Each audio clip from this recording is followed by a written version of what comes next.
No nosso caso, lá no laboratório, na minha linha de pesquisa, o que a gente faz, assim, é construir uma versão em miniatura do cérebro humano.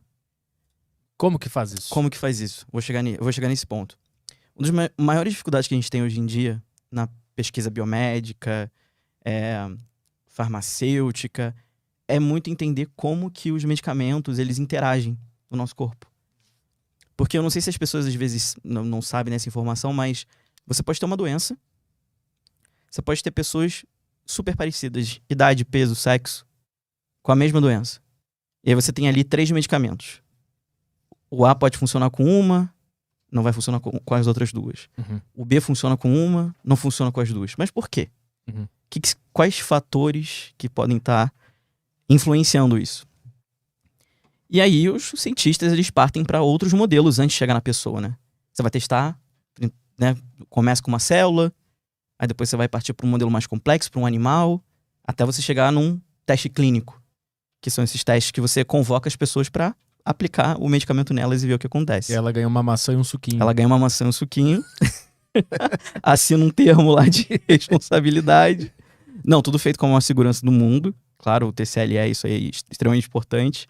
Só que existem hoje técnicas que você consegue, antes de você testar numa pessoa, antes de você testar no animal, você tem como simular aquele cérebro, que a gente chama de minicérebro. E a gente começa isso a partir de um tipo de célula, uma célula-tronco. A célula-tronco, para quem não está familiarizado, é uma célula do nosso corpo que ela tem várias características muito interessantes. Mas uma das principais dela, de um tipo de célula-tronco, é que ela pode se tornar o que ela quiser. O que ela quiser no seu corpo. É tipo uma carta coringa. Carta coringa, exato. Então, quando a gente está se desenvolvendo, a gente já foi um pacotinho dessas células, que a gente chama de células-tronco embrionárias. Que são aquelas células que estão no embrião. E essas células-tronco embrionárias, elas vão se dividir, vão se mudar, que é uma palavra que a gente chama isso de diferenciar, em outras células especializadas. Vai transformar em célula do sangue, célula da pele. Mas da onde vem a ordem que faz ela virar algo ou outro algo? Outro algo. Vem do DNA? Isso vem ali do DNA. Como se ela já nascesse com um manual de instruções. Uhum. Para onde que eu vou? O que eu tenho que ser? Já tem ali. Tudo definidinho. O RNA manda essa informação que tá no DNA pra essa célula. Então, essas células elas já têm ali como se fosse os seus genes já totalmente ativados e desativados em certas localizações, como se fosse um painel de controle. Que ela tem um monte de botãozinho.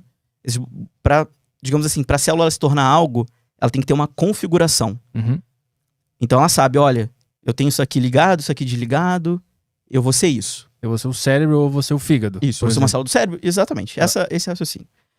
Essa célula tronco embrionária, que a gente, enfim, pode se tornar tudo que ela quiser, por que não transformar essa célula, tentar construir um cérebrozinho a partir dela? Só que aí vem um monte de problema. Trabalhar com célula tronco embrionária.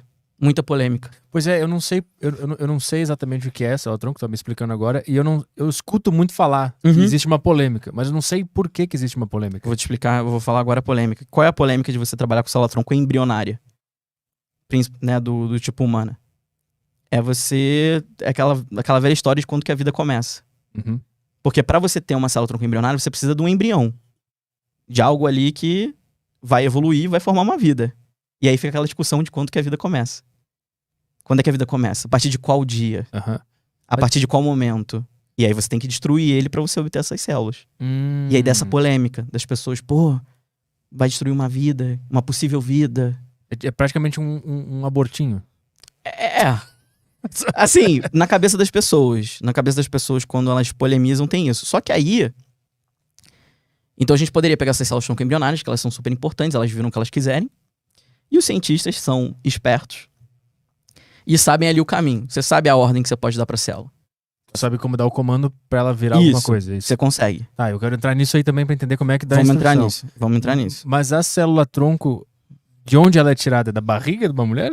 Do embrião, formou ali pegou o óvulo, o espermatozoide, começou o desenvolvimento daquele embrião, e aí tem uma hora que forma ali uma massa de células, que são as células tronco embrionárias. Você tira daquele embrião. E aí não tem mais bebê? Não. Mas e aí a pessoa aceita Então, Como é que é? aí como é que é a funciona? legislação disso? Você precisa receber doações. Elas têm que ser doadas. No caso das células embrionárias de seres humanos, por exemplo. Tem que ser doada. Então, digamos assim, uma mulher que congelou embriões e não vai usar mais eles. Ela pode doar para pesquisa. Daí vem os cientistas, pegam, obtêm essas células e fazem os testes. Tá. Mas então não precisa existir ali a fecundação pra gerar essas células. Elas já estão na mulher. Não, precisa. Precisa. Isso precisa ter acontecido. Então, então como assim? Então ela transa, fala bem claro, ela transa, o cara goza dentro e ela congela isso aí? Então, essas células elas vêm, por exemplo, de fertilização in vitro. Ah, tá. Que não precisou, você pode ter feito isso no laboratório. Tá. Pô, é muita coisa pra minha cabeça. É muita coisa, Pra mas minha aí a gente vai. cabecinha. Enfim, mas a gente Músculo. vai decupando isso. Mas enfim, tem essa polêmica, tá? Célula-tronco embrionária, etc e tal. Já que ela pode se tornar tudo o que ela quiser, e os cientistas eles conseguem, digamos assim, ordenar essas células para fazer o que elas quiserem. E como é que os cientistas ordenam? Primeira coisa.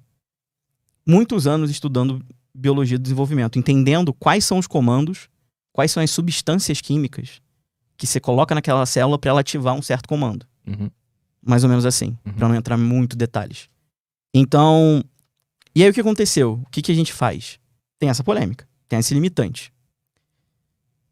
Em 2004, 2005, um pesquisador japonês, Shin Yamanaka, revolucionou essa área. Ele criou algo incrível. Qual que foi o pensamento dele?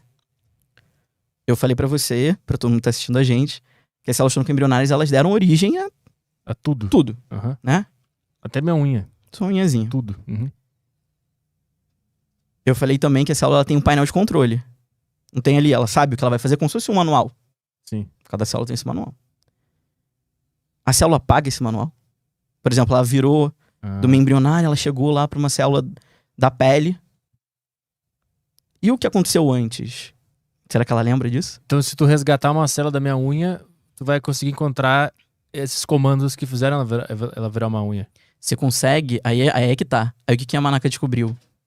Se eu pego uma célula já adulta, ou seja, no passado ela foi uma embrionária, foi se diferenciando, essa palavra é meio difícil, tá? Mas para as pessoas entenderem o que significa isso é ir se modificando e se transformando em outras células.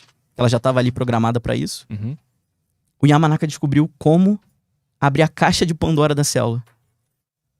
Pra ver, tipo, o diário de bordo dela. O diário de bordo. Como é que eu vejo o que aconteceu no passado? Aham. Mais ainda, como é que eu vejo a caixa de Pandora? Abre essa caixa de Pandora, esse passado dela, e faço ela lembrar disso.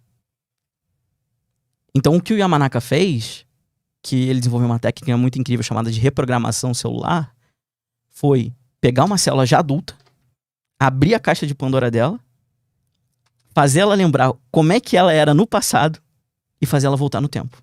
Voltar no tempo. Ah. Ela volta a ser embrionária. A gente consegue fazer esse comando agora. Então eu não preciso mais do embrião. Então é como se eu conseguisse fazer uma planta virar uma semente. Isso. Tá. Exato. Uma boa analogia. Já pensei em tantas quando eu vou dar aula, palestra e tal, mas essa é uma boa analogia. Você pega a célula, entra no painel de controle dela, vai ver mais ou menos ali o que tá acontecendo, você fala, opa, você lembra quando é que você era embrionária? Ah, lembro. Não sei. Pera aqui, vou te mostrar como é que era. Mas isso faz como? Tu joga uma coisinha, uma substância? Exato. Como é que é? Aí é que tá. Aí tem uma parte extremamente complexa de você invadir esse painel de controle. Ah. Uma parte que é super maluca. Mas assim, resumindo, É meio que um papel de um vírus que a gente faz. é um vírus. E é um vírus. Ah, é? Você falou certo. Caralho. A Eu gente tô com a profissão utiliza... errada. Não, tem que ser cientista, Eu tá certo. vou virar embrião e vou voltar a fazer minha vida de novo até virar um cientista. Mas é isso, a gente pega através de vírus, né? Existem protocolos diferentes e tal, que você consegue acessar esse painel de controle, essa parte antiga dela e ativar essas outras partes que estavam de forma inativas, né? Que ela não usava mais, ela não era mais uma embrionária. E a gente tem um nome para isso. O nome para uma célula se tornar, digamos assim, o que ela quiser, o nome disso na biologia é pluripotência. Uhum.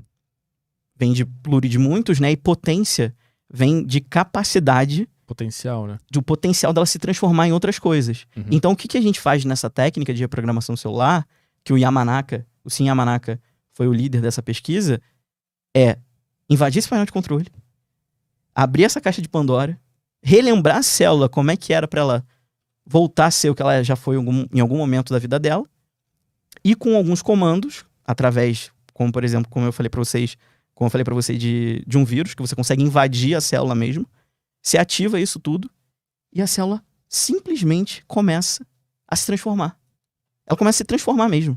Mas aí não tem outra coisa que eu tô pensando agora, tu não tem que programar esse vírus Isso. pra ele fazer o papel, e aí você tem que... Aí é uma confusão. É uma coisa doida, mas sim, você precisa fazer com que o vírus saiba aonde agir e o que fazer. E aí, então o ser humano, ele cria um vírus Isso. pra invadir uma célula e fazer ela voltar a seu estado embrionário. Isso. Que a gente chama de célula-tronco pluripotente Tá. induzida. E isso tu pode pegar de qualquer pessoa, tu pode raspar agora da minha pele e fazer isso. Exato. E o Yamanaka, ele começou, né, fibroblastos, que são células da pele, células epiteliais. E aí, com os anos, isso foi evoluindo. Isso foi um marco na área de célula-tronco como pesquisa total. Porque você imagina, até o momento você precisava do embrionária, né? Uhum. Agora você consegue criar a partir de uma pele. Você não precisa mais do embrião. Entendi. E essa célula, ela é muito parecida.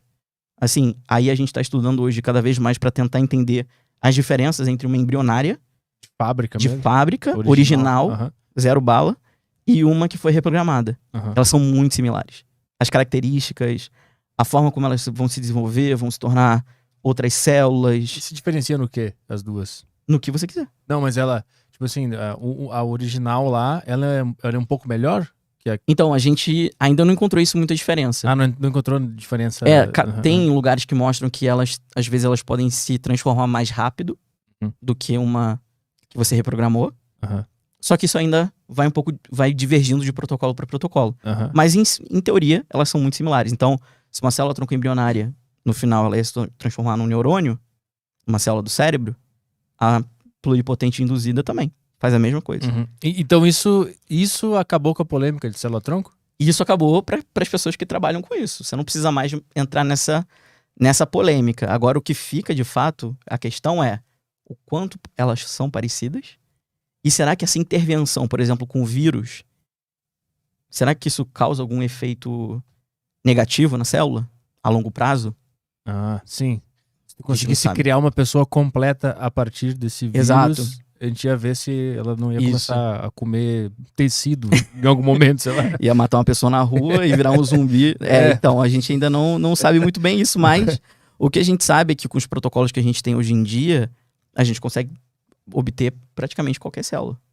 Neurônio, célula da pele, célula do sangue, qualquer coisa. Consegue fazer ela virar qualquer coisa que tu quiser. Inclusive um mini cérebro. E aí, tá, então tu trabalha diretamente com isso. Isso. Mas tu trabalha com essa célula que esse japonês descobriu ou com a embrionária? Com a que o japonês descobriu, sem a Yamanaka. Só o pessoal da religião ficar tranquilo Por aí. favor, tá não tudo me agridam.